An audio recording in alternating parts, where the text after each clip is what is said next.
Desde Cancún, la batalla de las ideas, con Salvador Ramos. Buenas noches, estamos en nuestro programa desde Cancún, la batalla de las ideas, que usted puede escuchar en internet a través de la página web de la revista Luces del Siglo o Luces de la Radio, en México o en cualquier parte del mundo.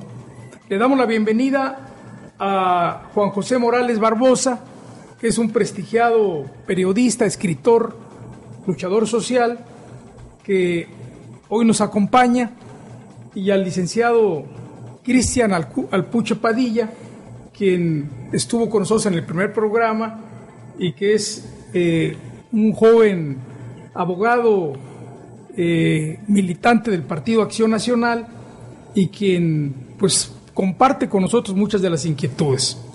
Y bueno, buenas noches, Juan José, bienvenido al programa. Cristian. ¿Qué tal, Juan José, Salvador, Radio Escuchas? Pues aquí arrancando. Bueno, la intención de este programa es que podamos debatir las ideas que están presentes en la sociedad, en los actores políticos, hoy que ha terminado esta campaña política y que aún está en disputa el triunfo o saber quién ganó realmente, si le van a dar el triunfo a Enrique Peña Nieto o no. Pero independientemente del proceso que continúa en los tribunales, la intención de este programa es que analicemos cuáles son las ideas que prevalecen en estos actores de la sociedad, tanto los gobernantes, los políticos, los empresarios, los grupos religiosos, los escritores, los académicos, la sociedad en general, porque a lo largo de la historia los seres humanos pues hemos pensado, hemos interpretado las leyes de la naturaleza, las leyes de la sociedad, y nos hemos imaginado de qué manera coexistir de mejor manera, resolver los problemas y vivir en una convivencia que nos haga ser felices. No es tan fácil, hay contradicciones en todo el mundo, en las cuestiones económicas, las cuestiones sociales, en todas estas visiones. Y bueno, la idea de este programa es que podamos enriquecerlo con aportaciones de los participantes y con preguntas y con un diálogo que podamos sostener con el auditorio. Juan José, danos tu opinión. ¿Cómo pensarías tú que deberíamos enfocar este programa para que cumpla su propósito de debatir las ideas? Bueno, básicamente pienso que debe ser un programa enfocado a no tanto a cuestiones coyunturales, a cuestiones de actualidad o del momento, sino que a partir de esos hechos del momento aborde uno las cuestiones de fondo, las cuestiones fundamentales, permanentes por ejemplo, en el caso actual, si mencionabas que pues está todavía de discusión a quién se le va a reconocer el triunfo o si se van a anular o invalidar las elecciones. Yo creo que ahí tenemos una cuestión de fondo. La cuestión de fondo es hasta qué punto son libres unas elecciones en las cuales se coopta la voluntad del elector mediante la compra de votos, mediante la coacción. Como alguien decía, bueno, cada quien es libre incluso de vender su voto, pero uno se pregunta si eso es legítimo, si es moral, si un triunfo logrado de esa manera puede considerarse moral. Creo que eso es algo que en este momento deberíamos poner en el tapete de la discusión y decir dónde está la democracia, cómo se practica la democracia, es válido recurrir a estas trampas para lograr un triunfo electoral. Creo que por ahí debemos irnos. Sí, claro, porque es indudable que el ejercicio de la vida democrática es hacer válida la voluntad popular expresada en el caso de nuestro país a través de las urnas. ¿Cuál es tu opinión, Cristian? Creo que lo más importante, sobre todo a 10 días de las elecciones y en la etapa y en la que nos vamos a encontrar en los siguientes días en cuanto a la resolución del Tribunal Electoral del Poder Judicial de la Federación, a mi consideración el tema primordial es cómo mantener en una dinámica y elevar el entusiasmo y obviamente la moral de la ciudadanía. Reflexionar también de que muchos de los problemas sociales, ¿no?, como vienen siendo las malas prácticas en las elecciones, hay que ser muy racionales y entender de que pues nos conllevan a resolverlas no necesariamente de forma inmediata. Por ejemplo, podemos ver que el tema de reconteo de votos, realmente las reformas del 2006 fueron unas reformas exitosas, ¿no?, en ese sentido.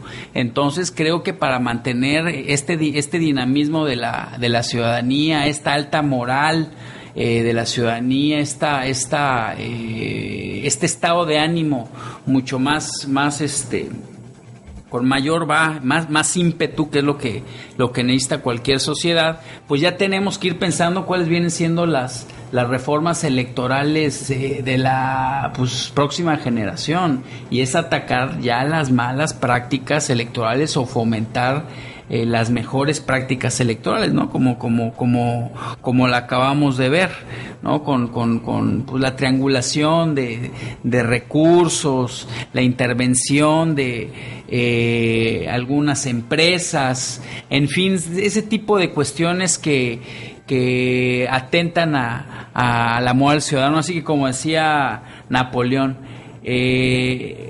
la moral es a lo físico como el 3 al 1, ¿no? Entonces yo creo que sí es muy importante mantener la moral alta de la ciudadanía, y sí hay que comenzar a pensar en la próxima oleada de reformas en estas materias.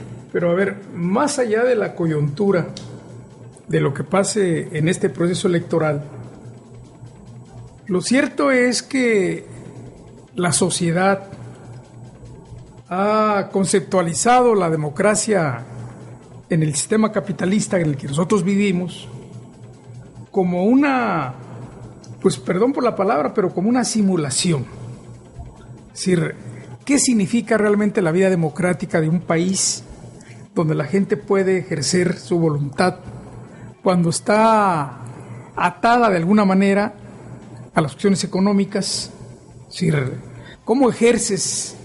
¿Cómo buscamos la igualdad social en la igualdad de participación democrática? Porque hoy se da la compra de los votos, que además de inmoral son ilegales, pero es estar traficando con el hambre de mucha gente, no solamente de la gente más pobre que vendió su voto por dinero, por láminas o por despensa, sino de alguna clase media que también agarró dinero y que ahora pues empieza a brotar inconformidades porque hubo casos donde les ofrecieron una cantidad mayor en las famosas tarjetas esas de Soriana y les dieron cantidades menores. Pero esa es una conceptualización de una democracia, pues yo digo acotada, porque esta democracia se ejerce a través de los partidos políticos, y todos sabemos que los partidos políticos están pasando por una enorme crisis, y además pues intervienen el poder de los medios de comunicación, como ha sucedido en este proceso, donde han manipulado a la opinión pública, y luego las encuestadoras, que también debieran de ser sancionadas porque estuvieron repitiendo mentiras y mentiras y mentiras para tratar de influir. Entonces, está en la mente de quienes dirigen este país y de quienes participan por las ideas. Es decir, no solamente son los hechos. ¿Cuáles son las ideas que prevalecen en nuestra sociedad? Y que ahí yo creo que es donde debiera de pensarse en buscar soluciones de fondo. Por ejemplo, los jóvenes del Yo Soy 132, en su última asamblea, fijaron con toda precisión una lucha en contra del neoliberalismo. Sí. Entonces, esto tiene que ver con lo que está pasando en nuestro país. ¿Qué piensas, Juan José? Bueno, efectivamente, ahorita yo creo que hay una gran inconformidad por parte de los jóvenes, porque pues están viviendo en un país sin futuro. Es decir, para ellos no hay futuro. Bueno, quienes vivimos otros tiempos y llegamos a ciertas situaciones, no tenemos un panorama tan sombrío como el de jóvenes que en muchas ocasiones han estudiado, se han esforzado por llegar a adquirir conocimientos, una preparación, y resulta que lo único que se les ofrece es o el desempleo o el subempleo, ¿no? Y yo creo que por eso lo que quieren ellos es un cambio de fondo en la política económica, en la política social. Pero volviendo al tema inicial, yo creo que para lograr esos cambios necesitamos cambiar radicalmente la forma de elegir a los gobernantes. No se puede seguir con una ley electoral que, si bien ha mejorado, yo fui consejero electoral en 3 procesos federales, y una de las cosas en que insistimos y se logró fue prohibir la contratación de tiempo en radio y televisión, que solamente se usaran los tiempos oficiales. Bueno, eso fue un avance, y otros que propusimos, pero se dejó deliberadamente fuera de las reformas que nosotros propusimos la anulación de las elecciones cuando se rebasen los topes de gastos de campaña, o cuando se cometan violaciones graves a la normatividad electoral. ¿Qué sucede? Pues que lo único que hay es una multa. Un candidato o un partido que rebase, como sucedió en esta ocasión, monstruosamente los gastos de campaña de manera escandalosa, los topes de gastos de campaña, y llegue y que triunfe de esa manera, y además recurriendo a trampas y a violaciones a la ley, lo único que recibe como castigo es una multa que, por cuantiosa que sea, es como arrancarle un pelo a un gato, porque los negocios que se hacen al amparo del poder ya sabemos de qué magnitud son. Y por otro lado, aun cuando se castigara, que eso también está estipulado en la ley, con la pérdida del registro del partido, eso tampoco significa un castigo. Es decir, en el caso concreto del PRI, yo digo, bueno, si los castigan quitándose el registro, pues yo creo que hasta les harían un favor, ¿verdad? Porque se van a quitar de encima ese nombre totalmente desprestigiado, y pueden inventar uno más bonito, ¿no? Entonces, yo creo que ahí sí estamos ante la necesidad de una reforma radical, pero además, bueno, ya sé que es difícil lograrlo, pero debería además tener efectos retroactivos, es decir, porque no se puede decir, bueno, ya se hizo la trampa, estos señores llegaron al poder ilegalmente, pero pues ni modo, ahí están, ¿no? Decía un amigo de esos que les gusta acuñar frases: si a todo lo que se puede comprar en política siempre será barato. Es decir, compran lo que sea con el dinero que sea, que puede venir de fondos públicos o del narcotráfico, y luego lo recuperan con creces. Y las multas, por cuantiosas que sean, pues son ridículas. Es decir, de ahí mismo salen, ¿no? O sea, por eso yo digo que la vida democrática en este país, pues todavía le falta mucho que recorrer. Y tiene que ver con la conceptualización, porque en las batallas que se da para hacer reformas, pues siempre, otra vez, en el fondo está la batalla de las ideas. ¿Qué concepción tienen para hacer o avanzar la sociedad hacia mejores prácticas democráticas, o evitan todo aquello que sea un obstáculo para continuar gobernando y seguir aprovechándose de su participación en el gobierno, pues para seguir enriqueciéndose de manera ilícita? Es decir, ahí entran los intereses económicos y entra naturalmente también la lucha de clases, porque los que están en el poder económico y político pues son unas minorías, no son las grandes masas de este pueblo. Entonces, allí hay un problema conceptual de fondo, por eso las reformas son muy lentas. ¿Tu opinión, Cristian? Yo creo que la vida democrática del país la debemos de tomar los ciudadanos, y no nada más en cuestiones electorales, sino creo que también tenemos que organizarnos, empezando por capacitarnos, e impulsar políticas de gobierno, políticas públicas que sean integrales en todas las áreas de desarrollo. Ahorita estamos mencionando un área, la área, vamos a llamarle política y social, ¿no? Hablando de democracia y de elecciones.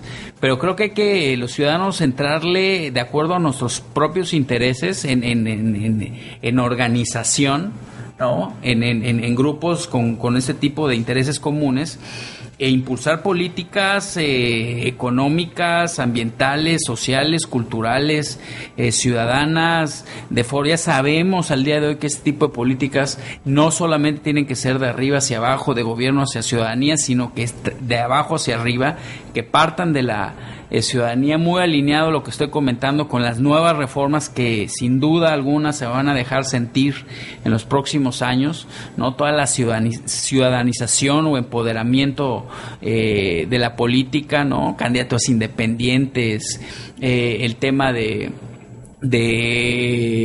extensión de mandato, de reelección a diputados o presidentes municipales, en fin, una serie de reformas que hay que darles obviamente un seguimiento muy puntual. Pero como ciudadanos hay que entrarle a ese tipo de políticas transversales en lo internacional, transversales en la cuestión de la juventud, entrar en una conciencia de que ahora sí que las generaciones tienen su propio rol, y cuando en esa cadena social falta un eslabón, ¿no? Pues una sociedad no se determina de desarrollar a plenitud, y que sepan los jóvenes que tiene una función muy específica, que es la de crear ideas, es la de empujar proyectos, etcétera. Y sobre todo desde el punto de vista económico, estamos viviendo, yo insisto, en diversas pláticas que hemos tenido, viviendo un bono poblacional en los próximos 30, 40 años, en donde si no aprovechamos y dirigimos e incluimos a los jóvenes en las políticas de la naturaleza que sean, simplemente no vamos a alcanzar mayores estándares de desarrollo. El tema de, por ejemplo, un tema importante, ¿no? El tema de explosión demográfica. Es un tema importantísimo, y parece que la política poblacional la tenemos completamente apartada a los planes de desarrollo, ¿no? Tanto nacional, estatal o municipal, cuando debe ser prácticamente el parámetro de referencia, ¿no? Entonces ampliando el tema a los temas electorales. Sí, tu visión es buena, porque bueno, hay que recordar que el proyecto nacional del país, que fueron desbaratando los neoliberales desde Miguel de la Madrid para hasta la fecha, el proyecto nacional era un país con economía mixta, grupos privados, capital del Estado y el sector social de la economía. Pero Salinas se fue acabando. Salinas terminó con el ejido, por ejemplo, como propiedad social. Se acabó con las cooperativas. Yo recuerdo las sociedades rurales de participación que nunca hicieron el reglamento. Es decir, toda la política del gobierno de Miguel de la Madrid para acá ha sido en contra de las organizaciones de la sociedad.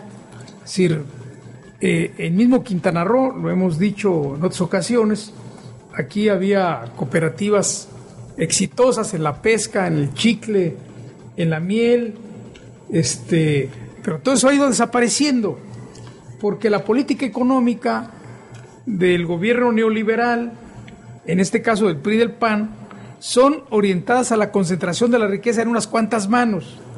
Por eso, cuando surge un candidato como Andrés Manuel, que empieza a plantear cosas diferentes, ya no les gusta cuando está hablando de investigar quién se lleva las comisiones por la compra de la gasolina, por ejemplo, cuando habla de combatir la corrupción, de terminar con la impunidad, de reorientar el presupuesto público, es decir, todo ese tipo de cosas a la burguesía, a la oligarquía les da temor, y entonces meten todo el dinero del mundo, porque ahora en esta fraude electoral que se acaba de suceder, no solamente fueron los del PRI, fueron empresarios, gobernadores y mucha gente que le metió dinero.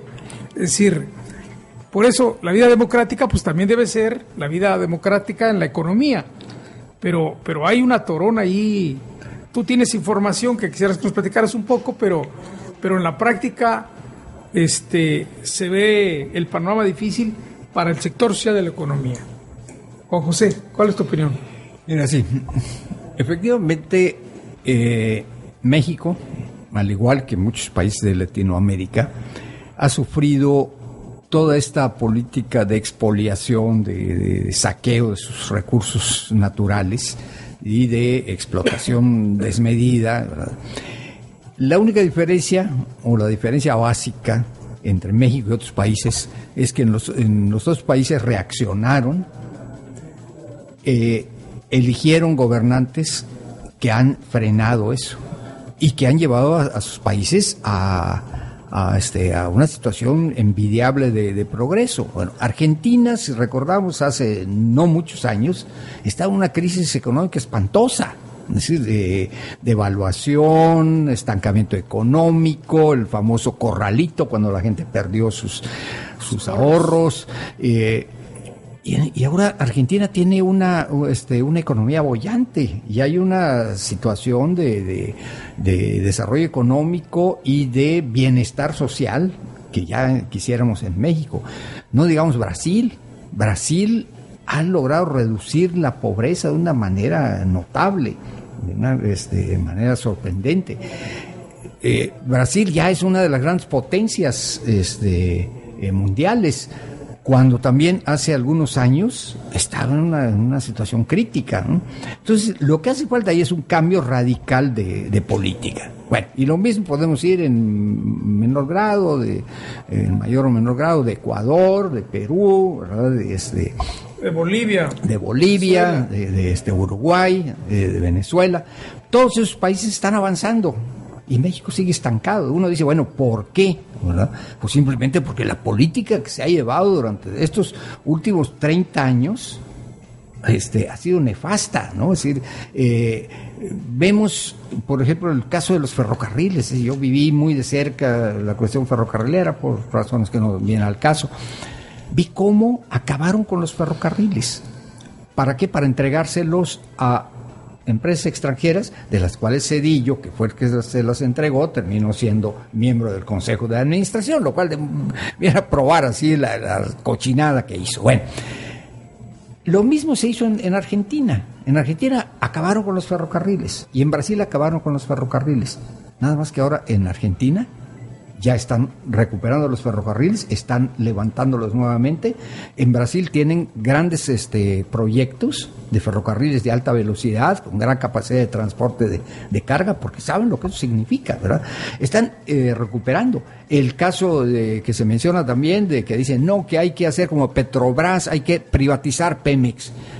Es decir, Petrobras efectivamente se privatizó, pero lo que no se dice es que a partir del gobierno de Lula se ha estado recuperando el control del Estado, y si Petrobras es ahora tan eficiente y tan productivo, es porque se ha recuperado en gran medida el control del Estado. Antes, en manos privadas, no le dejaba dinero a Brasil. Ahora, cuando se ha recuperado el control del Estado, está dejándole dinero y está produciendo más que antes. En fin, eso es lo que tenemos que entender, que la política que se ha seguido durante los últimos 30 años ya vimos que no funciona, y que a lo único que nos ha llevado es a que el 10% de la población mexicana esté viviendo en Estados Unidos, porque tuvieron que ir en busca de trabajo, ¿verdad? 1 de cada 10 mexicanos ha tenido que irse, y los que quedan aquí están en una situación de desesperanza, de incertidumbre, como decía, sin futuro, ¿no? Entonces, de ahí la necesidad de un cambio radical, ¿no?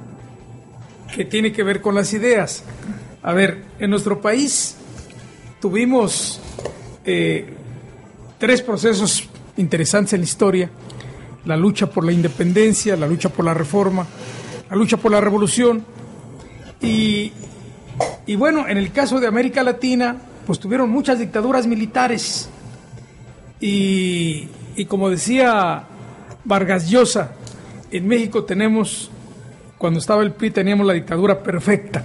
Parece que va a regresar la dictadura perfecta, porque como si hay cambios en América Latina, que otra vez tiene que ver con la conceptualización. Algunos países de plano están construyendo el socialismo del siglo XXI y algunos otros no, como el caso de Brasil. Brasil sigue siendo un país capitalista, pero con un alto nivel de desarrollo y con una serie de políticas sociales que han reencauzado el camino, como también ha sucedido con Argentina. Y otra vez por eso decir, bueno, a ver, ¿cómo conceptualizar los políticos el rumbo del país? Tiene que ser ideas. No se puede pensar en la transformación si no es a través de las ideas. Por eso es tan importante este programa de la Batalla de las Ideas. Vamos a un corte y regresamos y le damos la bienvenida a Rafael Quintanar González. Bienvenido, Rafael.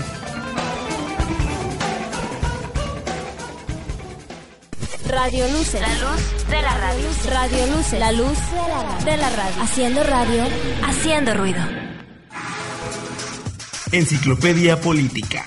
Sufragio. Es el derecho de los ciudadanos a participar en la elección de sus representantes y expresar libremente sus opiniones y deseos políticos. El sufragio universal acabó por ser uno de los instrumentos principales de las democracias representativas contemporáneas, en las que el voto es personal, libre y secreto. Enciclopedia Política. Desde Cancún, la batalla de las ideas. Con Salvador Ramos. Regresamos a nuestro programa. Estamos tocando un tema muy interesante, que es un cuadro comparativo que ha hecho referencia a Juan José Morales, de cómo en América Latina varios países han encontrado algunas vías para resolver los problemas de la crisis del capitalismo y que les ha pegado menos. Y bueno, en nuestro país estamos atorados por la política neoliberal que ha estado presente, por la desviación que hubo del proceso de la Revolución Mexicana y porque padecemos de políticos que son una verdadera lacra para la sociedad, deshonestos, mentirosos, huecos de ideas, con actitudes antidemocráticas, represores, entreguistas de la soberanía nacional. Y bueno, a ver, ¿cuál es tu opinión, Cristian? Mi opinión en este sentido, creo que ahora sí que me encanta esa frase, la de Napoleón, que la moral es a lo físico como el 3 al 1, dando a entender que la moral, ¿no? Vale 3 veces más, ¿no? que lo físico en una batalla. Yo creo que bien lo podemos implementar, ¿no? Este aforismo a la moral mexicana. Creo que no debemos, o sea, sí desde el punto de vista estudio, comparativo, etcétera, pero no creo que debamos de tener un punto de referencia en ningún país de por ejemplo, de Latinoamérica en lo general. Obviamente sí ha de haber políticas muy específicas que se ha de reconocer y hay que adecuarlas, pero en lo general estaba investigando, por ejemplo, los índices de la CEPAL, de la Comisión Económica para América Latina, que emana del Consejo, del ECOSOC, el Consejo Económico y Social de Naciones Unidas, un organismo regional especializado en la generación de información. Y pues sí, si vemos los indicadores, pues sí son bien, a grosso modo, sí son un parámetro de comparación. Se clasifica la pobreza en índices de pobreza e indigencia. Y sí, en efecto, vemos que los índices en países como Argentina, como Brasil, como Bolivia y como los que hemos estado comentando fuera del aire, sí son bajos en comparación de México. Pero si le comenzamos realmente a buscar más en cómo están constituidos sus órganos, los homólogos al INEGI, por ejemplo, y cómo se conforman sus indicadores, ahí vamos a encontrar que sí hay serias deficiencias en esos países en cómo contabilizan su pobreza y sus niveles de indigencia. Entonces creo que tenemos que tener una idea de nación que sí no tenemos, eso sí. En mi muy humilde punto de vista, yo sí reconozco que no tenemos, pero que la hemos ido perdiendo, porque sí la teníamos a partir de la lucha de la independencia, de la reforma, de la revolución. En efecto, ¿no? Sí. Bien, completamente de acuerdo contigo, la hemos ido perdiendo y teniendo además una identidad mexicana muy, muy fuerte y con reconocimiento internacional, etcétera. Pero yo creo que con ningún país del mundo nos debemos de comparar. En Estados Unidos están viviendo también una decadencia, un choque de modelos económicos terrible. En países, por ejemplo, nórdicos, su modelo de ejemplares en modelos de economía social, le entraron a la privatización y están fracasando rotundamente, ¿no? Y podemos ver otros países que también tienen a lo mejor algunos indicadores económicos ejemplares, pero unos indicadores sociales como índice de suicidios bastante elevado, ¿no? Entonces yo eso es a lo que me refiero. Bueno, aunque yo te diré que la actividad humana en lo general y en lo particular es universal. Por ejemplo, el mundo laboral, lo que sucede en México sucede en otros países, en la economía, en la cultura, en el arte, en la ecología. Es decir, cada país tiene sus características, pero realmente las reglas de la humanidad son universales. ¿Cuál es tu opinión, Rafael? Bueno, yo en ese sentido creo que primero hay que tener muy claro el debate que se está dando a nivel mundial, ¿no? Y donde México no ha alcanzado por diversas razones a dar el salto que sí se ha dado en varios países de América Latina y el Caribe, donde precisamente han confrontado proyectos políticos, económicos y sociales, el caso del neoliberalismo, que por supuesto que es una situación que afecta de manera nociva a la clase trabajadora, por ejemplo. De un plumazo se están perdiendo las luchas de los trabajadores. Hoy no existen contratos colectivos, no existen ningún tipo de beneficio en materia de seguridad social y se han ido perdiendo todo lo que durante muchos años le costó a los trabajadores cárcel, sangre, muerte, sufrimiento, y que hoy en día no gozan de esas prestaciones laborales producto de esa política neoliberal que se acentúa en el tema de los derechos laborales, pero también lo podemos vivir en la industria hotelera, en el aspecto ecológico, en el aspecto social, que es de alguna manera opresor, represor, la forma en que se plantea es totalmente deshumanizada, frívola, esa política económica, no lleva un contenido de carácter social, y en contraparte encontramos lo que es el socialismo del siglo XXI, con sus matices, con sus propias características, con sus asegúnes, pero que hoy en día están haciendo planteamientos serios de cómo ir sorteando los problemas de carácter económico, social, en materia de educación, en materia ambiental, y por supuesto que estos países se han ido solidarizando, se han ido agrupando en diferentes mecanismos que hoy son la parte contraria al gobierno de los Estados Unidos. Por eso el nacimiento del ALBA, la alternativa bolivariana de las Américas, donde se desprenden diferentes misiones que le van dando solución práctica y política y social a la gente.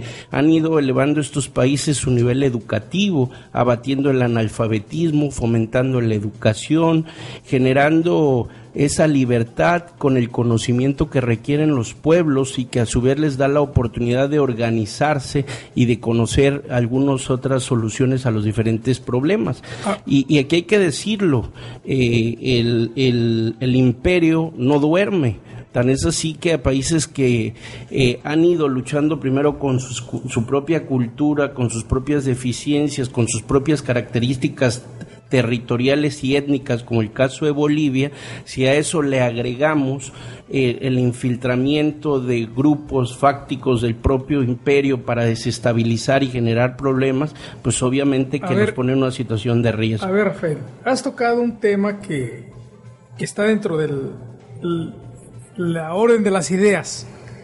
Los países que están construyendo el socialismo del siglo XXI, y por otro lado tenemos la política neoliberal, pues que con la globalización, con las transnacionales que están en todo el mundo, y las políticas del Fondo Monetario Internacional y el Banco Interamericano de Desarrollo, que exigen en todo el mundo las mismas políticas de recorte, de libre mercado, de circulación de los capitales sin ninguna traba, de privatización, de recortes salariales.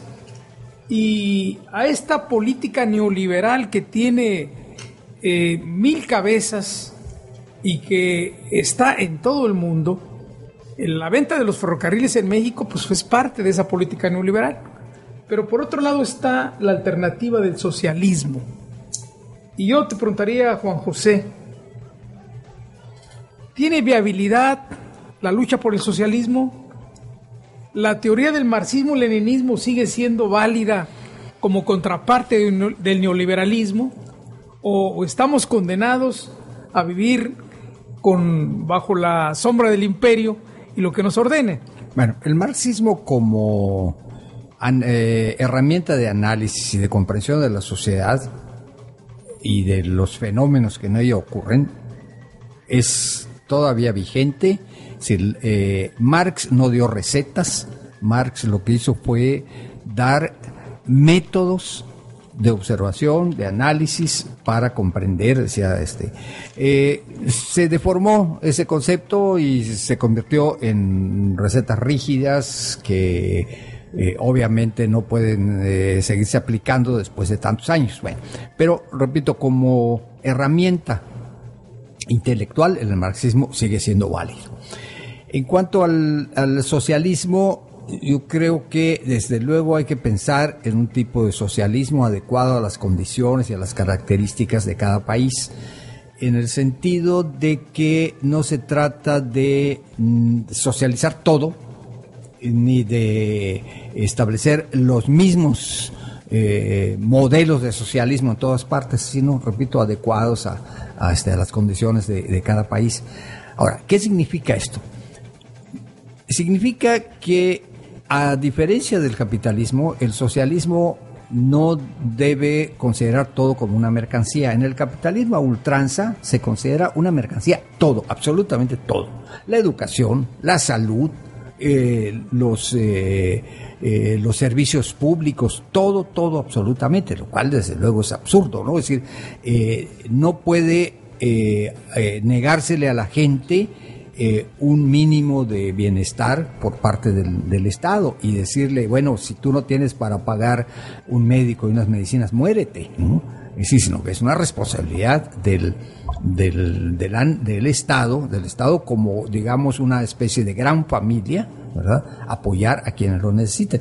Y esto no necesariamente significa un socialismo tipo soviético. Eso se aplica en la Gran Bretaña, en Francia, ¿no? Donde hay servicios de medicina socializada.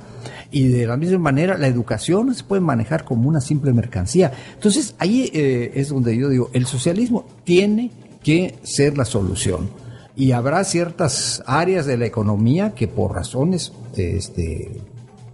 bueno, que ahorita no vamos a discutir en detalle, deben ser manejadas por el Estado. Por ejemplo, aeropuertos, puertos, ferrocarriles. Todo está privatizado. Sí, entonces cuando privatizas todo eso, se presentan problemas gravísimos. En Estados Unidos, ahí tenemos un ejemplo. El índice de accidentes en los ferrocarriles norteamericanos, la gente a veces no se da cuenta, pero es elevadísimo, porque la privatización implicó unas cargas de trabajo tremendas para el personal ferroviario, ¿no? Y de la misma manera vemos cuestiones en Estados Unidos, que es el modelo clásico de capitalismo, así de marginación social, precisamente porque todo se ha convertido en mercancía. Repito, la educación, los servicios médicos. En Estados Unidos, la cantidad de gente con problemas de la dentadura es terrible, porque hay pequeñas ciudades que no tienen dentista, porque los servicios son carísimos, ¿no? Y nadie puede ir a que le arregle la dentadura por cuenta del servicio médico socializado. En fin, digo, el socialismo, según la concepción actual, la que yo defiendo, es un tipo de gobierno en el cual a la gente se le garantice un mínimo de seguridad, de educación, de auxilio en caso de situaciones como, repito, la enfermedad o un accidente, ¿verdad? Eso no es que todo sea manejado por el Estado, como se llegó a hacer en algunos países, y aquello fracasó, ¿no?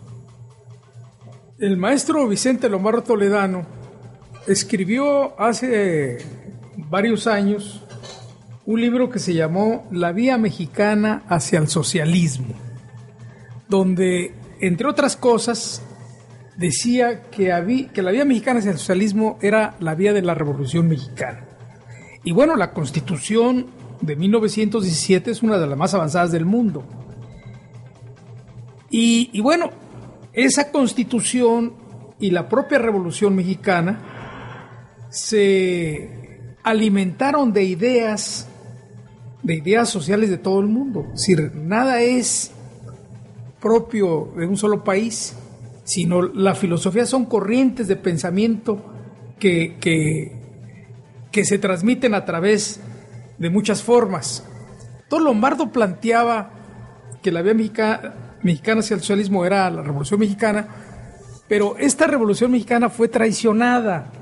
Esta Revolución Mexicana ha sido desmantelada. Se acabó con el ejido, se le dieron nuevos poderes a la iglesia, se privatizó casi todo. La política privatizadora de petróleos, de la Comisión de Electricidad, de todo lo que hay que genera dinero, ese es el proyecto neoliberal del PRI y también del PAN. Es decir, yo no defiendo la posición del PRD porque allí hay toda una serie de contradicciones, pero Andrés Manuel estaba planteando algo que ni siquiera era irse hacia el socialismo. Por eso algunos radicales o algunos militantes que luchan por el socialismo no veían bien a Andrés Manuel, porque los planteamientos de Andrés Manuel son intermedios. Obviamente pues van orientados a políticas en contra del neoliberalismo, pero esa es parte de la batalla de las ideas. ¿Cuál es tu opinión en este tono? En este tono, digo, ya lo hemos tenido el gusto de platicarlo contigo. En lo personal yo no veo que haya política, yo no veo una izquierda y no veo una derecha, ¿no? O sea, yo realmente puedo ver en gobiernos supuestamente izquierda políticas bastante conservadoras, ¿no? Y viceversa, ¿no? Y podemos citar, por ejemplo, en el sexenio que está terminando, de donde vengan, ¿no? El programa de hacia las personas de tercera edad, por ejemplo, el seguro popular, etcétera, etcétera, pues son políticas tendientes en lo que la teoría denomina de izquierda. Yo por eso comparto mucho de algunos analistas internacionales en donde ya realmente el espectro entre izquierda y derecha está ya es muy complicado distinguirlo, ¿no? Por la transversalidad también de las políticas públicas. ¿A qué me refiero con la transversalidad? Con la inclusión de la parte internacional. Ahí es donde se comienza y sobre todo por ya la necesidad de que las tomas de decisiones públicas sean ya vayan dirigidas, ya más focalizadas al ser humano en todas sus áreas de desarrollo. Regresando un poquito al plano internacional, sí creo que, como estaba comentando Rafael, organizaciones como el ALBA, CELAC, etcétera, cumplen una función internacional muy, muy, muy importante. Tanto que pues el propio G20 se está, vamos a llamarlo, se está socializando con los acuerdos de Basilea, ¿no? Entonces, digo, eso hay que entender que es un juego de conciencia, ¿no? Que son diversas fuerzas que se van ayudando hacia el progreso unas y otras. Eso es lo que yo pienso. Yo creo que la izquierda siempre va a ser muy, muy, muy, yo le llamo muy popular, ¿no? Porque ¿quién va a estar en contra de la izquierda? Yo creo que ni los ni los partidos de la derecha van a estar en contra. Llega luego, desgraciadamente, ya la izquierda ya viene luego, será una moda, en lugar de realmente buscar el consenso de las mayorías, ya, pues yo así es como lo veo. El tema está en que los ideólogos de la izquierda y la derecha en el mundo debaten mucho el rumbo de la humanidad. Y claro, es un juego, como tú dices, es un juego de ideas también. Y en ese juego de ideas, pues se desarrolla los modelos económicos, sociales y políticos que están vigentes. Obviamente, el mundo camina, está en movimiento permanente. Y nadie puede imaginarse que el sistema capitalista llegó para quedarse. Es decir, los capitalistas quisieran que no se moviera, quisieran que permaneciera. Pero la ley del universo nos dice que todo está en movimiento y en mutación, y que es imposible, y uno se pregunta hacia dónde camina la humanidad. Más allá de las contradicciones con algunos grupos de la izquierda, como el caso, por ejemplo, de Zapatero, que por eso lo castigaron, porque llegan al poder y traicionan. O en el caso de los grupos de la izquierda en México, que también son muy contradictorios. Pero más allá de esto, la batalla de las ideas está en los grandes círculos. Es decir, las políticas económicas, las políticas sociales, las políticas ambientales, las políticas financieras, las políticas comerciales. Es decir, es imposible salirse del marco de la batalla de las ideas, porque ahí se piensa y después se actúa. Sí, bueno, a ver cómo se... Mira, aquí Cristian mencionó algo que es muy interesante. Dijo, la izquierda, bueno, tiene propuestas que pues obviamente son muy atractivas y que al grado de que muchos las quieren imitar. Es decir, la cuestión es que esas propuestas ya hechas realidad han resultado muy efectivas. En México tenemos, sin ir muy lejos, el caso del Distrito Federal. En el Distrito Federal se aplicó la política de la pensión universal, medio salario mínimo, que es poca cosa, pero para mucha gente significa la diferencia entre comer y no comer, ¿verdad? La política de la pensión universal para adultos, de la manera más simple del mundo. Tú tienes más de 65 años, tienes tu tarjeta con la cual recibes cada mes, sácate sin mayores trámites burocráticos.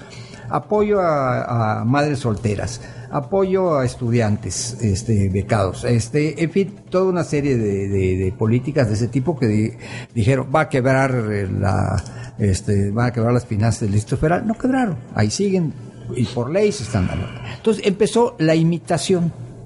Aquí en Quintana Roo tenemos el programa Estoy Contigo, Abuelito, así que suena además muy cursi, hasta cariñoso. Bueno, cariñoso, ¿verdad? Pero ¿a quién le dan? no al que cumple 65 años. Al que tiene 70 años, que ha demostrado vivir 5 años por lo menos en el Estado, que no tiene quien lo apoye, que no tiene hijos, que no tiene ningún familiar. Entonces, creo que son 40, ¿verdad?, los que reciben eso, ¿verdad? Entonces, es la pura demagogia, ¿verdad? Y lo mismo con los programas de becas y demás. Bueno, la cuestión es que sí se puede establecer, que eso es algo que se criticó mucho a López Obrador, decían es que es populista y todo eso es irrealizable porque va a fracasar, porque no hay dinero suficiente. Sí se pueden establecer los programas y que no son más que apoyos para quienes realmente los necesitan y que además le permiten a muchos jóvenes, por ejemplo, a muchos jóvenes los sacan de ambientes en los cuales terminan cayendo en la delincuencia, ¿no? Es decir, en lugar de gastar en patrullas y en policías, se gasta en darle a los jóvenes oportunidades de recreación, de estudio, de esparcimiento, que además también han sido muy, muy criticados, ¿no? Cuando se dice que cómo es posible que estén gastando el dinero en conciertos gratuitos. Pues qué bueno, porque ahí van los jóvenes y se divierten y están felices de la vida, ¿no? Y que las playas públicas, en fin, todo eso, repito, no son más que programas de bienestar social similares a los que se aplican en muchos países europeos y que finalmente corresponden a una política de la socialdemocracia, ¿no? Ni siquiera se puede decir que sean de partidos comunistas, ¿no? Sino sí de izquierda, pero de izquierda light, así ¿verdad? Pero los ultraconservadores o ultraderechistas no quieren ni siquiera eso. Siquiera eso. Eso es lo grave, ¿no? Prefieren hundir a la gente en la miseria y en la desesperanza. Y dicen, no te puedes rascar con tus propias uñas, pues friégate, ¿no? Pero sí tiene que ver esto con el tema de los partidos políticos y de lo que es la derecha y la izquierda. Porque hace un momento se comentaba el tema de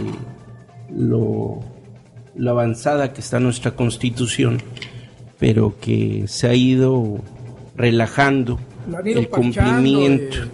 Y precisamente con ese juego de la supuesta democracia y con el engaño que hace la política neoliberal, se desdoblan en un ejercicio aparentemente de democracia, y es donde viene el nacimiento de los demás partidos políticos.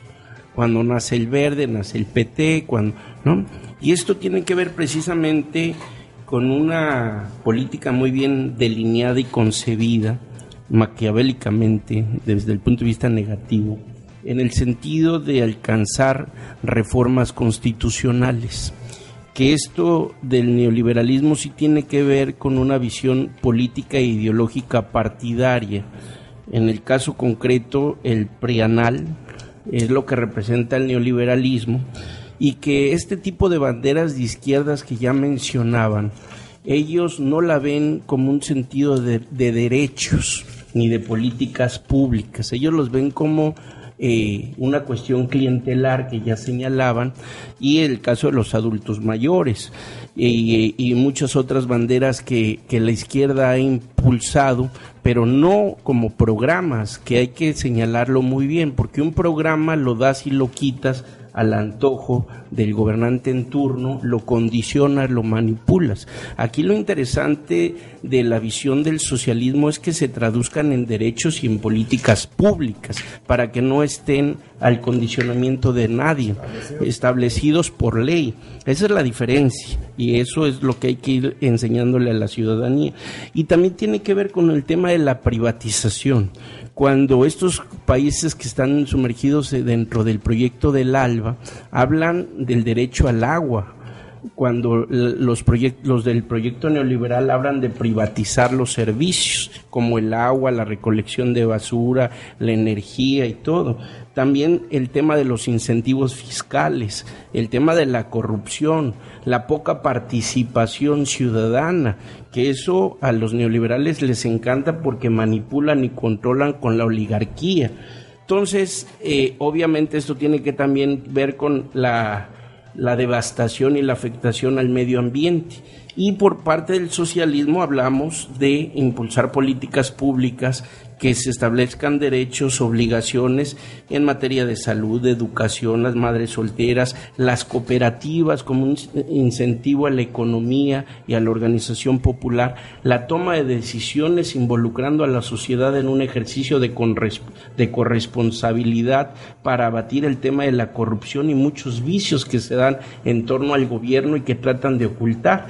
Por eso sí tiene que ver, sin lugar a dudas, el tema de los partidos, y sí tiene que ver con dos proyectos de manera concreta: el neoliberal y el proyecto alternativo de nación visto aquí en lo local a nivel nacional, pero el socialismo a nivel internacional. Y creo que tampoco nos debe de asustar el tratar de copiar o impulsar algunas medidas que se han tomado en otros países. Antes, solamente cuando estaba la figura de alguna manera de referencia a los Estados Unidos, todo el mundo se refería a Estados Unidos, pero al paso del tiempo en que estos países han ido saliendo adelante, pues ahora parece ser que nos da miedo poder observar algunas medidas exitosas que bien podrían aplicarse en nuestro país y ayudarnos a resolver problemas que lo único que se requiere es tener voluntad política para salir adelante. A ver, tenemos un minuto para... Ok. Yo dividiría mi última intervención de lo que acaba de comentar Rafa en el tema de los partidos, el tema de las políticas de izquierda y derecha y el tema de una recomendación.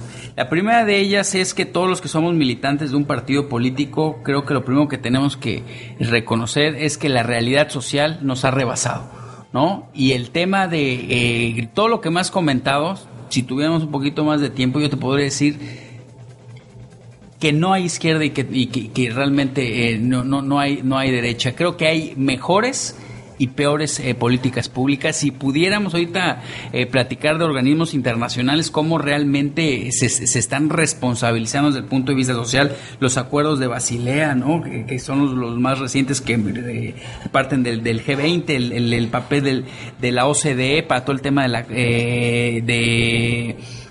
de la corrupción que acabas de comentar, en fin. ¿Qué es lo que yo sugiero?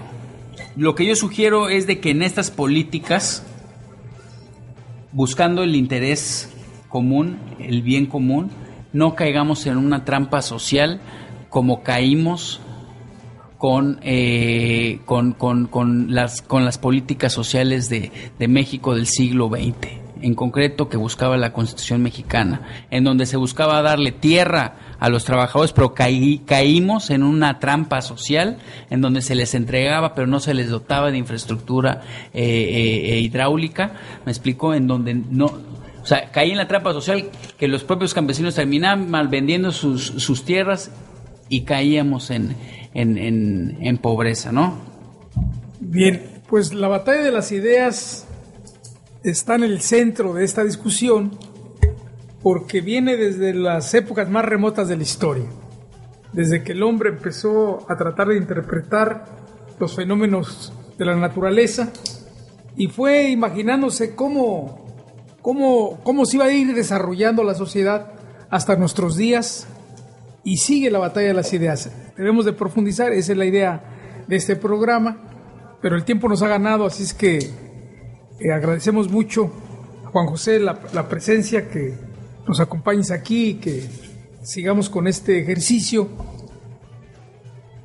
a Rafael Quintanar y a Cristian, y nos veremos la próxima semana para continuar con la batalla de las ideas. Muchas gracias. Hasta luego.